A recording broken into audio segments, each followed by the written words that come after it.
Welcome to 1990. నేను Brahmanaidu. Punch Prabhakar పరిచయ వ్యాఖ్యలు అక్కర్లేని పేరు. ఎందుకంటే సోషల్ మీడియాలో నిత్యం తనదైనటువంటి భాషతోటి తనకు నచ్చినటువంటి రాజకీయ పార్టీ నాయకుల మీద ఆయన విరుచుకుపడతా ఉంటాడు. ఇకపోతే 2024 కూటమి ప్రభుత్వం అధికారంలోకి వచ్చిన తర్వాత కాస్త స్లో అయ్యాడు. 2024 ముందు చూస్తే 2019 నుంచి 2024 మధ్యకాలంలో అమెరికాలో మరి పశువుల డాక్టర్గా ఉన్నటువంటి పంచ్ ప్రభాకర్ రెడ్డి గారు జనసేన అధినేతని, టీడీపీ అధినేతని, ఆయన కుమారుణ్ణి ఇష్టానుసారంగా దూషించేటువంటి కార్యక్రమాన్ని ఆయన ఒక ఉద్యమంలాగా పెట్టుకున్నాడు అనమాట. అదేవిధంగా ఆయనకు నచ్చినటువంటి సామాజిక వర్గాలను కూడా ఆయన బహిరంగంగానే సామాజిక వర్గాల పేర్లు పెట్టి కూడా తిడతా ఉన్న పరిస్థితి. గతంలో అనేక సందర్భాల్లో తిట్టాడు ఆయన. 2019 నుంచి 2024 మధ్య అసలు ఆయన నోటికి అదుపు లేకుండా ఆయన బూతులు మాట్లాడేవాడు. అయితే ఇక్కడ కొన్ని కీలకమైనటువంటి అంశాలు మాట్లాడాలి.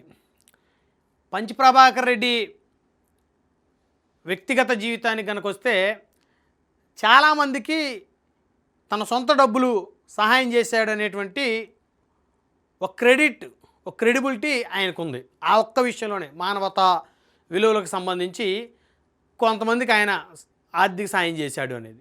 ఇక అది పక్కన పెడితే ఆయనకు నచ్చనటువంటి రాజకీయ పార్టీని ఇష్టానుసారంగా తిట్టడంలో ఆయన దిట్ట అనమాట. అయితే సరే, ఓ 10 మందికి సహాయం చేసి ఉంటాడు, లేకపోతే ఒక 20 మందికి సహాయం చేసి ఉంటాడు, కానీ కొన్ని వందల మందిని తిట్టుంటాడు ఆయన. అందులో ఎలాంటి డౌటు లేదు. నిత్యం టీడీపీ అధినేతని, జనసేన అధినేతని అయితే నోటుకు వచ్చినట్టు తిడతా ఉంటాడు. గతంలో కూడా ఆయన మీద అనేక కేసులు కూడా అయినటువంటి పరిస్థితి. సిబిఐ కూడా ఆయన మీద కేసు నమోదు చేసినటువంటి పరిస్థితి. ఆయన అమెరికా నుంచి తీసుకొని రావాలని చెప్పేసి మరి పెద్ద ఎత్తున ఇక్కడ వ్యవస్థలు కూడా ప్రయత్నం చేశాయి. సో దానికి బ్రేక్ అయితే పడింది. మరి ఇప్పుడు కూటమి ప్రభుత్వం అధికారంలోకి వచ్చింది. గల్లీ నుంచి ఢిల్లీ వరకు మరి కూటమే నడుస్తున్న పరిస్థితి. ఎన్డీఏ ప్రభుత్వం, ఆంధ్రప్రదేశ్లో ఎన్డీఏ ప్రభుత్వమే, ఎందుకంటే టీడీపీ, జనసేన, బీజేపీతో కలిసి ఉన్నారు కాబట్టి. కేంద్రంలో కూడా ఎన్డీఏ ప్రభుత్వమే. ఆంధ్రప్రదేశ్లో తెలుగుదేశం పార్టీ చెందినటువంటి 2 ఎంపీలు మరి మోదీ గారి క్యాబినెట్లో మంత్రులుగా ఉన్నారు. అదేవిధంగా ఆంధ్రప్రదేశ్ చెందినటువంటి ఒక బీజేపీ ఎంపీ కూడా మోదీ గారి క్యాబినెట్లో ఎంపీగా ఉన్నారు. అయినప్పటికీ కూడా పంచ్ ప్రభాకర్ రెడ్డి గారు లాంటి వ్యక్తుల్ని శిక్షించడంలో, ఇండియా రప్పించడంలో ఈ వ్యవస్థలన్నీ వెనకబడిపోయాయని చెప్పుకోవచ్చు. ఎందుకంటే టెక్నికల్గా అనేక ఇష్యూస్ ఉంటాయి, అనేక రీజన్స్ ఉంటాయి. మరి దాన్ని ఆసరాగా చేసుకొని ఈయన గ్రీన్ కార్డు హోల్డరు, అమెరికాలో అక్కడే సెటిల్ అయిపోయాడు, అక్కడే స్థిరపడిపోయాడు. మరి అలాంటి ఈయన ఇండియా వచ్చేటువంటి పరిస్థితి లేదు. ఎందుకంటే ఇటీవల కాలంలో చూస్తే మనం లండన్కి చెందినటువంటి మాలపాడి భాస్కర్ రెడ్డి అనేటువంటి వైసీపీ కార్యకర్త అంటాం కన్నా ఉన్మాది భాస్కర్ రెడ్డి అన్నాను అతను. ఎందుకంటే గతంలో కూడా నేను కొన్ని స్క్రీన్ షాట్లు చూపించాను. అతను ఏ విధంగా సొసైటీలో ఏ విధంగా డైల్యూట్ చేయాలనుకున్నాడు, సమాజాన్ని ఏ విధంగా వశపట్టిద్దాం అనుకున్నాడు, ఏ విధంగా రెచ్చగొట్టేటువంటి పోస్టులు పెట్టాడో మనం చూసాం గతంలో. సో అతను వాళ్ళ తండ్రి గారు అంత్యక్రియల కోసమని ఇండియా వస్తే, ఆంధ్ర వస్తే పోలీసులు అరెస్ట్ చేశారు. ప్రస్తుతం కోర్టు రిమాండ్ విధించి రిమాండ్లో ఉన్నాడు. అయితే ఈ పంచ్ ప్రభాకర్ గారు అయితే ఇండియా రావాలనేటువంటి ఆలోచనలు అయితే అస్సలు లేరని చెప్పుకోవాలి. ఎందుకంటే ఆయన వస్తే ఆయన కూడా అరెస్ట్ చేస్తారు. కూటమి ప్రభుత్వం వచ్చిన తర్వాత కాస్త స్లో అయ్యాడు ఆయన.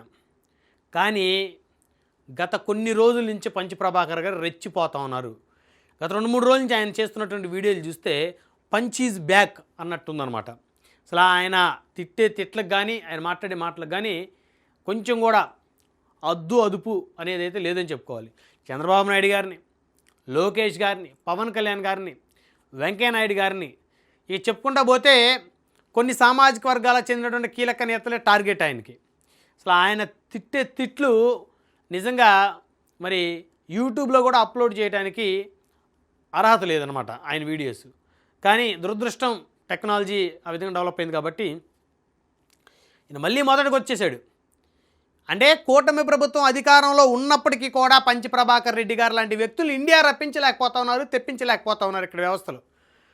సో కాబట్టి ఒకవేళ కర్మజాలక ప్రభుత్వం మారితే ఇక తెలుగుదేశం పార్టీ, ఆ పార్టీకి చెందిన కీలకమైనటువంటి నేతల యొక్క పరిస్థితి ఏంటో ఆలోచించాలి. ఎందుకంటే ఈయన ప్రధాన టార్గెట్ తెలుగుదేశమే. జనసేన అధినేతను టార్గెట్ చేస్తాడు. జనసేనకు సంబంధించిన బహుశా ఏ నాయకుడిని కూడా పెద్దగా టార్గెట్ చేసిన పరిస్థితి లేదు, ఎవరో ఒకరిద్దరిని టార్గెట్ చేశాడు అంతే. కానీ తెలుగుదేశం పార్టీకి చెందినటువంటి అధినేతని, ఆయన కుమారుణ్ణి, కొంతమంది మంత్రుల్ని సో అదేవిధంగా చంద్రబాబు గారు సామాజిక వర్గానికి చెందినటువంటి కొంతమంది సామాజిక వర్గానికి చెందిన నాయకుల్ని, మహిళల్ని ఆయన ప్రధానమైనటువంటి టార్గెట్. అంటే ఇక్కడ ఇంకొక అంశం కూడా గుర్తుంచుకోవాల్సింది ఏంటంటే, గ్రౌండ్లో జనసేనతో తెలుగుదేశం మంచి రిలేషన్ మెయింటైన్ చేయాలి. సో మేము అధికారంలోకి వచ్చేసాం కాబట్టి పదవులను మేమే తీసుకుంటాం, తిట్టినా కొట్టినా మీరు పడుంటారు, పైదాకా చెప్పుకోలేరు, చెప్పినా పెద్దగా పైన ఎవరు రెస్పాండ్ అవ్వరు అనేటువంటి ఉద్దేశంతో మీరు ఉంటే, రేపు జనసేన క్యాడర్ కనుక మీకు ఓట్లు వేయలేదంటే, వైసీపీ అధికారంలోకి వచ్చిందంటే కొన్ని లక్షల మంది పంచి ప్రభాకర్లు తయారవుతారు ఆంధ్రప్రదేశ్లో. తెలుగుదేశం పార్టీ నాయకులు ఊపిరి సలుపుకొనినటువంటి పరిస్థితి తీసుకొని వస్తారు. సో కాబట్టి కాస్త టీడీపీ క్యాడర్ కాస్త అప్రమత్తంతో ఉండాల్సినటువంటి అవసరం ఉంది, జాగ్రత్త పడాల్సినటువంటి అవసరం ఉంది. ఇకపోతే మళ్ళీ ఈయన మొదటికి వచ్చేసాడు, మళ్ళీ మొదలుపెట్టాడు. ఇక నుంచి పంచి ప్రభాకర్ గారు బూతు పురాణం ప్రతిరోజు కూడా సోషల్ మీడియాలో, యూట్యూబ్ ఛానల్లో వినాల్సినటువంటి పరిస్థితి. ఎందుకు మరి అంటే ఈయన ఎందుకు మారటం లేదు? ఇలాంటి వ్యక్తులు ఇప్పుడు ఈయనలో క్వాలిటీస్ లేవా అంటే, మంచి విద్యావంతుడు, అమెరికా వెళ్ళి సెటిల్ అయ్యాడు, మన తెలుగువాడు, చాలామందికి సహాయ సహకారాలు అందించినటువంటి వ్యక్తి, సహాయం చేసినటువంటి వ్యక్తి. మరి ఇదేంటిది అంటే మళ్ళీ ఇంకొక కోణం ఏంటి అంటే, రూపాయికి రెండు వైపులా చూడాలి. ఒకవైపు బాగానే ఉంది, మరొక వైపు ఎందుకు అంత జుగుప్సాకరంగా ఉంది? సో కాబట్టి పంచి ప్రభాకర్ రెడ్డి లాంటి వ్యక్తుల్ని నిలువరించేటువంటి పరిస్థితుల్లో ఆంధ్రప్రదేశ్లో కూటమి ప్రభుత్వం లేదు. సో కాబట్టి పంచి ప్రభాకర్ రెడ్డి లాంటి వాళ్ళు మళ్ళీ మొదటికి వచ్చేసారు, మళ్ళీ తయారైపోయారు. సో ఆల్రెడీ వైసీపీకి చెందిన నేతలు రాష్ట్ర వ్యాప్తంగా రోడ్లు ఎక్కుతూ ఉన్నారు, అనేకమైనటువంటి పోరాటాలు చేస్తూ ఉన్నారు, ప్రైవేటీకరణ, మెడికల్ కాలేజ్ సంబంధించి వ్యతిరేకంగా. సో చాలామంది యాక్టివ్ అయిపోయారు. అంటే సంవత్సరన్నర కాలానికే వైసీపీ యాక్టివ్ అయిందంటే, ఇక్కడ కూటమి ప్రభుత్వం గల్లీ నుంచి ఢిల్లీ వరకు అధికారంలో ఉన్నప్పటికీ కూడా మళ్ళీ చంద్రబాబు గారిని, లోకేష్ గారిని, పవన్ కళ్యాణ్ గారిని టార్గెట్ చేస్తున్నాడు పంచి ప్రభాకర్ రెడ్డి గారు లాంటి వ్యక్తులు. అంటే ఆ పరిస్థితి ఏ మేరకు వెళ్తుందో ఆలోచించాలి. సో ఏ మేరకు దారితీస్తుందో ఈ వ్యవహారం చూడాలి. అంటే చాలా కాన్ఫిడెన్స్గా వైఎస్ఆర్ కాంగ్రెస్ పార్టీ ఉంది కాబట్టి పంచి ప్రభాకర్ రెడ్డి మళ్ళీ తనదైనటువంటి బూత్ పంచులతోటి టీడీపీ మీద, జనసేన మీద ఆయన బాణాన్ని ఎక్కుపెట్టాడని చెప్పాలి. చూద్దాం మరి ఈయన్ని అమెరికా నుంచి ఇండియా తీసుకొస్తారా? బహుశా అయితే ఆ పరిస్థితి లేదు. ఆయనంతటికి ఆయన ఏదైనా సందర్భంలో ఆయన బంధువులకు సంబంధించి ఎవరికైనా పెళ్ళిళ్ళకో, చావులకో కనుక వస్తే ఇండియా, అది అప్పుడు ఆయన ఇండియా వచ్చినప్పుడు కనుక ఇక్కడ కూటమి ప్రభుత్వం అధికారంలో ఉంటే ఆయన అదుపులోకి తీసుకునే పరిస్థితి ఉంది. లేకపోతే కూటమి ప్రభుత్వం పంచి ప్రభాకర్ రెడ్డిని ఏమీ చేసే పరిస్థితిలో లేదని చెప్పాలి.